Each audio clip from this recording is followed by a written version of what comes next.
Hey everyone, the Open is back, and I know what you're thinking. It seems like it's been longer than a year since the last Open, and given the last year, it's a welcome chance for us to compete, get together, and really celebrate the activity and the sport of CrossFit that we love.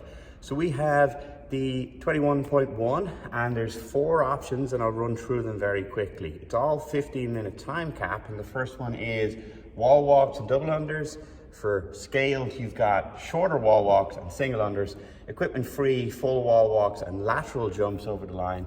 And then finally, foundations, bear crawls and lateral jumps.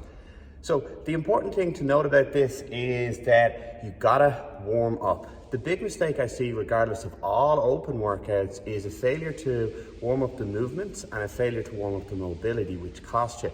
You don't want to be that guy or gal who's like 2 minutes into the workout and that heart rate has gone through the roof, or that you're feeling stiff and you can't get into those good positions necessary to complete the wall walk.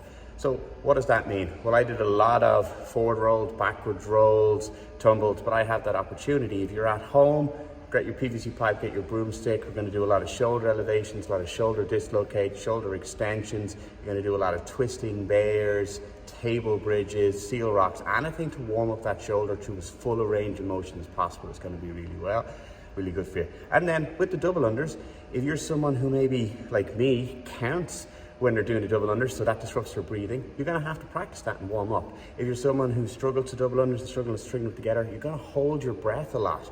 And again, watching last night, Carrie Pierce is one of the best gymnastics CrossFitters in the world. She beat the guys and girls in Mary, which was handstand pushes, pull-ups and pistols, by a long shot. She struggled. She saw her shaking at her shoulders. So we're going to slow down. So warm up the shoulders, warm up the heart rate, and then the next thing is pace it. All right. You'll absolutely tear through the first round in 30 seconds if you have a wall walk and have a double under. But come to round 6 and 9, that's going to start sneaking up on you. So slow down there so you can get more reps out towards the end. Remember, Christy Aramo, one of the fittest in the world, failed to finish this workout. So expect to work for 15 minutes and pace yourself to work for 15 minutes and not just the initial 15 seconds. And then the final point I want to make to you guys is standards. The 10 inches from the wall, when you say 10 inches, it sounds big, but when you actually start walking into the wall, that's pretty tight. So what we want to do is just practice that movement a few times. Now that means your hands start on the opening line, your feet go up onto the wall, both feet, then you move your hands. You get your hands to the line, then you can start walking back out, and your hands have to reach the outside line before your feet can drop. All right, now it's going to take somewhere between 5 and 6 steps to get into there, so prepare for that. And a little bit like when you're trying to get that last calorie in the rower, there's a tendency to understep, I noticed in the warm-up, so make sure you're stepping clearly onto the line for your judge, and so you can hold the standards and not get abuse from all your teammates. I'm going to hit the workout and I'll report back after that. Thanks, guys.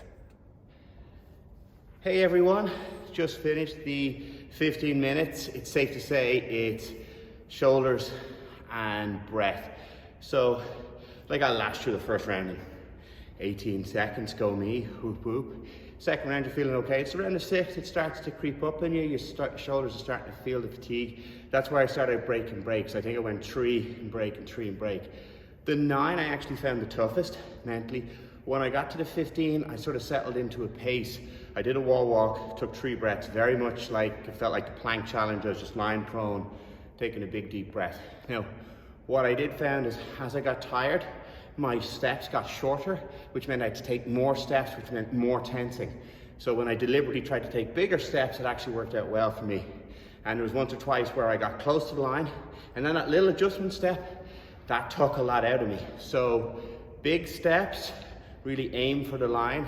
And look, mentally I always find counting helps. So I was like 1, 2, 3, 4, 5, and then maybe 6 and 7, depending on how my steps went.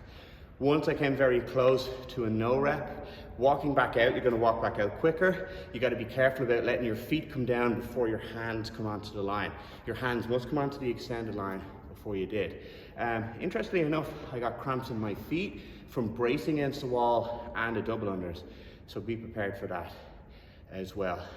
Nothing I really think I could do to make it go any faster, unfortunately, except get fitter. Guys, give it a go. Enjoy.